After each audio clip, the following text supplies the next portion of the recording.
Hi friends, welcome to Shamees kitchen. എല്ലാവർക്കും സുഖമാണല്ലോ. ഇന്നത്തെ നമ്മുടെ സ്പെഷ്യൽ എന്ന് പറയുന്നത് രാവിലത്തെ ബ്രേക്ക്ഫാസ്റ്റ് ആയിട്ടോ വൈകുന്നേരത്തെ ചായയ്ക്കൊപ്പം നല്ലൊരു സ്നാക്കായിട്ടൊക്കെ തയ്യാറാക്കി എടുക്കാൻ പറ്റുന്ന നല്ലൊരു ഗോതമ്പ് ബോണ്ടയും സൂപ്പർ ടേസ്റ്റി ആയിട്ടുള്ള ഒരു ചട്നിയുടെയും റെസിപ്പിയാണ് കേട്ടോ. അപ്പോൾ ഈ വീഡിയോ ഇഷ്ടമായാൽ ഇതൊന്ന് ലൈക്ക് ചെയ്യാനും കൂടെ തന്നെ സബ്സ്ക്രൈബ് ചെയ്യാനും ആ തൊട്ടടുത്ത് കാണുന്ന ബെല്ലൈക്കൻ്റെ ഓൾ മറക്കാതെ കൂടെ ഒന്ന് പ്രസ് ചെയ്തേക്കണേ. എന്നാൽ ശരി, ഇതെങ്ങനെയാണ് തയ്യാറാക്കുന്നതെന്ന് വേഗം ഒന്ന് കണ്ടു നോക്കാം. നമ്മുടെ ഈ ഗോതമ്പ് ബോണ്ട തയ്യാറാക്കി എടുക്കാനായിട്ട് ആദ്യം നമുക്ക് ചെറിയൊരു മസാല കൂട്ടൊന്ന് ചെയ്തെടുക്കണം. അപ്പോൾ അതിന് വേണ്ടിയിട്ട് ചെറിയൊരു മിക്സിയുടെ ജാറൊന്ന് എടുത്ത് വെച്ചിട്ടുണ്ട്. ആദ്യം നമുക്ക് വേണ്ടത് ചെറിയുള്ളിയാണ്. ഇതുപോലെ ഒരു 8-9 അളവിൽ ചെറിയുള്ളി നമുക്ക് ഇതിലേക്ക് ചേർത്ത് കൊടുക്കാം. സവാളയെക്കാളും എപ്പോഴും ടേസ്റ്റ് കൂടുതൽ ചെറിയുള്ളിക്കാണ്. ചെറിയുള്ളി ഇല്ലാന്നുണ്ടെങ്കിൽ മാത്രമേ നമുക്ക് സവാള എടുക്കാവുന്നതാണ്. ഒരു പകുതി സവാള എടുക്കാം. കൂടെ തന്നെ നമ്മുടെ എരിവിനനുസരിച്ചിട്ടുള്ള പച്ചമുളകും കൂടി. അപ്പോൾ ഞാനിപ്പോൾ 2 പച്ചമുളകാണ് ഇതിലേക്ക് ചേർക്കുന്നത്. ഇനി ഇതിലേക്ക് വേണ്ടത് ചെറിയൊരു പീസ് അളവിൽ ഇഞ്ചിയും കൂടിയാണ് കേട്ടോ. അപ്പോൾ ഇഞ്ചി ചെറുതായിട്ട് ഇതുപോലെ ഒന്ന് അരിഞ്ഞിട്ട് വേണം ചേർക്കാനായിട്ട്, അല്ലാന്നുണ്ടെങ്കിൽ മിക്സിയുടെ ജാറിൽ നന്നായിട്ടൊന്ന് അരഞ്ഞു കിട്ടില്ല. കൂടെ പിന്നെ ഇനി നമുക്കിതിലേക്ക് വേണ്ടത് ഒരു 1/2 ടീസ്പൂൺ അളവിൽ ചെറിയ ജീരകം കൂടിയാണ്. അതുപോലെ തന്നെ ഒരല്പം കറിവേപ്പിലയും കൂടി. അപ്പോൾ ഇത് ഇത്രയും ചേർത്തിട്ട് നന്നായിട്ട് ചെറുതായിട്ട് മാത്രം ഒന്ന് ക്രഷ് ചെയ്തെടുക്കാം. അതായത് നല്ല സ്മൂത്തായിട്ട് അരയണം എന്നുള്ള ആവശ്യമില്ല. ചെറിയായിട്ട് നമ്മൾ ചതച്ചെടുക്കില്ലേ, ആ ഒരു രീതിക്ക് ഇതൊന്ന് ക്രഷ് ചെയ്തെടുക്കാവുന്നതാണ്. ഇതുപോലെ ചെറുതായിട്ട് മാത്രം ഒന്ന് ചതച്ചെടുത്തിട്ടുണ്ട്. നല്ല സ്മൂത്തായിട്ട് നമുക്ക് അരച്ചെടുക്കേണ്ട ആവശ്യമില്ല. ഇത്രയും ആയിക്കഴിഞ്ഞാൽ പിന്നെ വേണ്ടത് ഇതുപോലെ ഒരു 2 കപ്പ് അളവിൽ ഗോതമ്പ് പൊടി നമുക്കൊരു ബൗളിലേക്ക് ചേർത്ത് കൊടുക്കാവുന്നതാണ്. ഈ ഗോതമ്പ് പൊടിക്ക് പകരം നമുക്ക് വേണമെന്നുണ്ടെങ്കിൽ മൈദാമാവാണെന്നുണ്ടെങ്കിൽ മൈദാമാവിൽ ഇതുപോലെ സെയിം തയ്യാറാക്കാവുന്നതാണ്. കൂടെ പിന്നെ ഇനി നമുക്കിതിലേക്ക് വേണ്ടത് ഇതുപോലെ ഒരു 2 ടേബിൾ സ്പൂൺ അളവിൽ അരിപ്പൊടിയും കൂടിയാണ്. അപ്പോൾ നമ്മൾ ഈ അരിപ്പൊടി ചേർക്കുന്ന സമയത്ത് നമ്മുടെ ബോണ്ടയ്ക്ക് നല്ലൊരു ക്രിസ്പിനെസ് കൂടി കിട്ടും കേട്ടോ, അതിന് വേണ്ടിയിട്ടാണ്.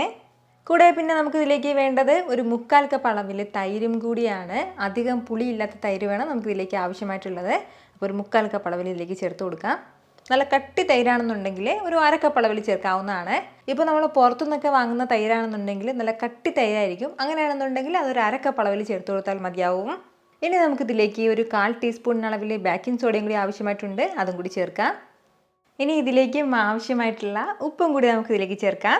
ഉപ്പും ചേർത്തിട്ട് നമ്മളത് അരച്ച് മിക്സിയിൽ മാറ്റി വെച്ചിരുന്ന ആ ഒരു പേസ്റ്റും കൂടി ചേർക്കാവുന്നതാണ്.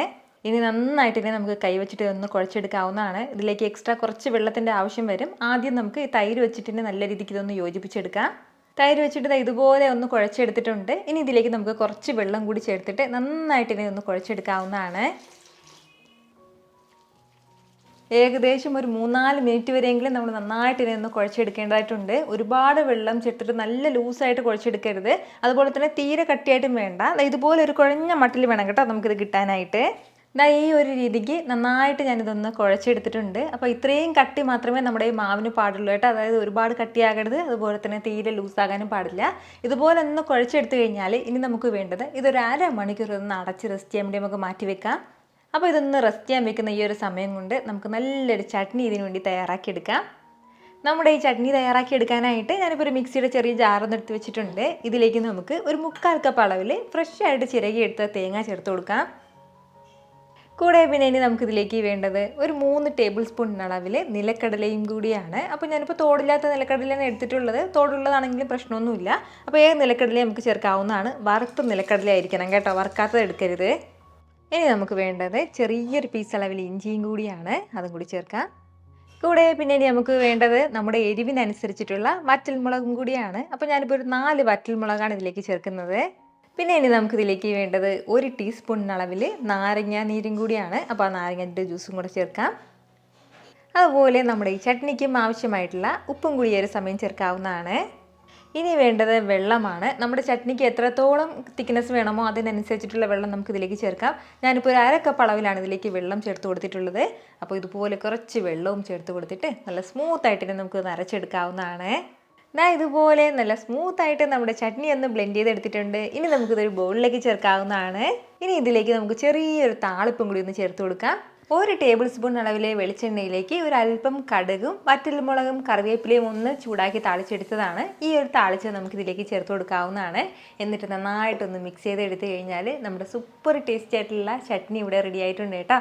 ഇതുപോലുള്ള സ്നാക്സിൻ്റെ കൂടെയോ അല്ലാന്നുണ്ടെങ്കിൽ ഇഡ്ഡലിയുടെയും ദോശയുടെയും കൂടെയൊക്കെ നല്ല സൂപ്പർ കോമ്പിനേഷനായിട്ടാണ് നമ്മുടെ ഈ ചട്നി നമുക്ക് തയ്യാറാക്കി എടുക്കാൻ വേണ്ടി പറ്റുന്നത്. ഇതുവരെയും ഇതുപോലൊന്ന് തയ്യാറാക്കിയിട്ടില്ലാത്തവർ ഇതുപോലൊരു ചട്നി ഉറപ്പായിട്ടൊന്ന് ട്രൈ ചെയ്ത് നോക്കണം കേട്ടോ. ഇതിപ്പോൾ നമ്മളിങ്ങനെ ഒന്ന് റെസ്റ്റ് ചെയ്യാൻ വെച്ചിട്ട് ഏകദേശം ഒരു അരമണിക്കൂറോളം ആയിട്ടുണ്ട്. അത്രയും സമയം കൊണ്ട് തന്നെ നമ്മുടെ മാവ് നല്ലതുപോലെ തന്നെ ഒന്ന് സെറ്റായി കിട്ടിയിട്ടുണ്ട്. ഇനി നമുക്ക് വേണ്ടത് കൈ ഒന്ന് ചെറുതായിട്ട് നനച്ചിട്ട് നമുക്കിതിൽ നിന്ന് ഒരു അല്പം മാവ് എടുത്തിട്ട് നല്ല ചൂട് എണ്ണയിലേക്ക് ഇട്ടൊന്ന് ഫ്രൈ ചെയ്യാവുന്നതാണ്.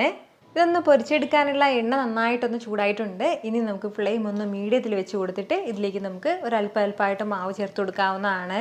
നമ്മൾ ഇതുപോലെ മാവ് എണ്ണയിലേക്ക് ഇടുന്ന സമയത്ത് ഇത് നല്ലതുപോലെ ബോൾ പോലെ ഇങ്ങനെ ഉരുണ്ട് വരണം കേട്ടോ. അപ്പോൾ അതല്ലാതെ ബോൾ പോലെ ഇങ്ങനെ ഉരുണ്ട് പൊങ്ങി വന്നിട്ടില്ല എന്നുണ്ടെങ്കിൽ അതിലൊരല്പം സോഡാപ്പൊടിയുടെ കുറവുണ്ടായിരിക്കും. എങ്കിൽ പിന്നെ കുറച്ച് സോഡാപ്പൊടിയും കൂടി ഇട്ടിട്ട് വേണം നമ്മൾ ഈ മാവ് ഒന്ന് ഇതിലേക്ക് ഇടാനായിട്ട്. അതല്ല ഇപ്പോൾ സോഡാപ്പൊടി കൂടുതൽ ചേർക്കണ്ടെന്നുണ്ടെങ്കിൽ നമ്മൾ റെസ്റ്റ് ചെയ്യാൻ വെക്കുന്ന അരമണിക്കൂറുണ്ടല്ലോ, അത് കൂടുതൽ സമയം നമ്മൾ വെക്കുകയാണെന്നുണ്ടെങ്കിൽ ഇതിൻ്റെ ആവശ്യം വരില്ല. അപ്പോൾ ചെറുതായിട്ടൊന്ന് പുളിച്ച് കിട്ടണം, അത്രയും മാത്രമേ ഉള്ളൂ. നമ്മൾ പ്രത്യേകം ശ്രദ്ധിക്കേണ്ടത് ഓരോ തവണ മാവിടുമ്പോഴും കൈ ഒന്ന് നനച്ചിട്ട് വേണം മാവ് ചേർത്ത് കൊടുക്കാനായിട്ട്. അല്ലെങ്കിൽ കയ്യിൽ ഇങ്ങനെ മാവ് ഒട്ടി പിടിക്കും, അതിൻ്റെ പേരിലാണ്. ആദ്യം നന്നായിട്ട് എണ്ണ ഒന്നും ചൂടായിട്ടുണ്ടാവണം. അതിനുശേഷം ഫ്ലെയിം നമുക്ക് മീഡിയത്തിൽ വെച്ചിട്ട് തന്നെ ഇതൊന്ന് ഫ്രൈ ചെയ്തെടുക്കാവുന്നതാണ്. ഇതുപോലെ ഒന്ന് ഇളക്കി കൊടുത്ത് വേണം കേട്ടോ നമ്മളിതൊന്ന് ഫ്രൈ ചെയ്തെടുക്കാനായിട്ട്. ഒരുപാട് ഹൈ ഫ്ലെയിമിൽ വെക്കേണ്ട, മീഡിയം ഫ്ലെയിമിൽ വെച്ചിട്ട് തന്നെ നമുക്കൊന്ന് ഫ്രൈ ചെയ്തെടുക്കാം. കാരണം മാവ് നന്നായിട്ട് ഇന്ന് വെന്ത് കിട്ടേണ്ടതായിട്ടുണ്ട്. ഇതിപ്പോൾ നമ്മളിങ്ങനെ ഒന്ന് ഫ്രൈ ചെയ്യാൻ തുടങ്ങിയിട്ട് ഏകദേശം ഒരു 3 മിനിറ്റോളം ആയിട്ടുണ്ട്. ഇത്രയും സമയം കൊണ്ട് തന്നെ നന്നായിട്ട് നമ്മുടെ ബോണ്ട എല്ലാം ഒന്ന് മുരിഞ്ഞ് കിട്ടിയിട്ടുണ്ട്. ഇനി നമുക്കിത് എടുക്കാവുന്നതാണ്. ഈ ഒരു രീതിക്ക് തന്നെ നമുക്ക് ബാക്കിയുള്ളതും ഒന്ന് ഫ്രൈ ചെയ്തെടുക്കാവുന്നതാണ്. നമുക്ക് ഇഷ്ടമുള്ള രീതിയിൽ നമുക്കിതിലേക്ക് മാവ് ചേർക്കാവുന്നതാണ് കേട്ടോ. അപ്പോൾ ഞാനിപ്പോൾ ഈ ചേർക്കുന്നത് പോലെ ഇതുപോലെ നമ്മൾ മാവ് ചേർക്കുകയാണെന്നുണ്ടെങ്കിൽ കുറച്ചും കൂടി ഉരുണ്ടിങ്ങനെ ബോൾ പോലെ ഉണ്ടാവും കേട്ടോ. അപ്പോൾ എണ്ണയിലേക്ക് ഇട്ടിട്ട് കുറച്ചിങ്ങനെ സമയം കഴിയുമ്പോൾ തന്നെ ഇത് നന്നായിട്ടൊന്ന് വീർത്ത് വരാൻ വേണ്ടി തുടങ്ങും. പ്രത്യേകം ശ്രദ്ധിച്ചേക്കണം, ഫ്ലെയിം മീഡിയത്തിനും ലോക്കും ഇടയിൽ തന്നെ വെച്ചിരിക്കണം. അത് ഞാൻ നല്ല മീഡിയം ഫ്ലെയിമിൽ വെക്കുമ്പോൾ നല്ല ഹൈ ഫ്ലെയിമിൽ വരുന്ന സ്റ്റൗ ആണെന്നുണ്ടെങ്കിൽ കുറച്ചും കൂടി ഫ്ലെയിം കുറച്ച് വെച്ചിട്ട് വേണം കേട്ടോ നമ്മളതൊന്ന് ഫ്രൈ ചെയ്തെടുക്കാനായിട്ട്. ഇത് അധികം എണ്ണയൊന്നും വലിച്ചെടുക്കാത്തൊരു ബോണ്ടയാണ് കേട്ടോ. അതിൻ്റെ പേരിൽ തന്നെ നമുക്ക് രാവിലത്തെ ബ്രേക്ക്ഫാസ്റ്റ് ആയിട്ട് ഇങ്ങനെ തയ്യാറാക്കാവുന്നതാണ്. അതല്ലാന്നുണ്ടെങ്കിൽ വൈകുന്നേരത്തെ സ്നാക്കായിട്ടും കഴിക്കാവുന്നതാണ്. ഇതിപ്പോൾ നല്ലതുപോലെ തന്നെ ഒന്ന് മൊരിഞ്ഞ് കിട്ടിയിട്ടുണ്ട്. ഇത് ഇത്രയും തന്നെ മതിയാവും. ഇനി നമുക്കിത് എടുക്കാവുന്നതാണ്. അപ്പോൾ ഇതിൻ്റെ കൂടെ ഈ ഒരു ചട്നിയും കൂടി ഉണ്ടെങ്കിൽ മാത്രമേ അതിൻ്റെ സൂപ്പർ കോമ്പിനേഷൻ ആവുള്ളൂ. അപ്പോൾ ഉറപ്പായിട്ടും ഇതുപോലൊരു ചട്നിയും ഈ ഗോതമ്പ് ബോണ്ടയൊക്കെ നിങ്ങളും തയ്യാറാക്കി നോക്കിയിട്ട് ഫീഡ്ബാക്ക് എനിക്കൊന്ന് മറക്കാതെ അറിയിച്ചേക്കണം. കാരണം നിങ്ങളുടെ ഫീഡ്ബാക്ക് കാണുമ്പോഴായിരിക്കും അത് മറ്റുള്ളവർക്കും തയ്യാറാക്കി നോക്കണം എന്നുള്ളൊരു പ്രചോദനം ഉണ്ടാകുന്നത്. ഇത്ര എളുപ്പത്തിലും രുചികരമായിട്ടാണല്ലേ നമ്മൾ തയ്യാറാക്കി എടുത്തിട്ടുള്ളത്. അപ്പോൾ ഇത് ഇഷ്ടമായാൽ ഇതൊന്ന് ലൈക്ക് ചെയ്യാനും കൂടെ തന്നെ നിങ്ങളുടെ ഫ്രണ്ട്സിനും ഫാമിലിക്കും എല്ലാവർക്കും ഇതൊന്ന് ഷെയർ കൂടി ചെയ്ത് കൊടുത്തേക്കണം. ഇതുപോലുള്ള റെസിപ്പിക്ക് വേണ്ടിയിട്ട് നമ്മുടെ ഷമീസ് കിച്ചൻ ചാനൽ ഫോളോ ചെയ്യാനും സബ്സ്ക്രൈബ് ചെയ്യാനൊന്നും ആരും മറക്കരുത്. വീണ്ടും നല്ലൊരു ഷാറ് വീഡിയോ ആയിട്ട് നാളെ കാണാം. അതുവരേക്കും എല്ലാവരും ഹാപ്പി ആയിട്ടിരിക്കുക, സന്തോഷമായിട്ടിരിക്കുക, എല്ലാവരും സേഫ് ആയിട്ടിരിക്കണം. Take care friends. ടാറ്റാ.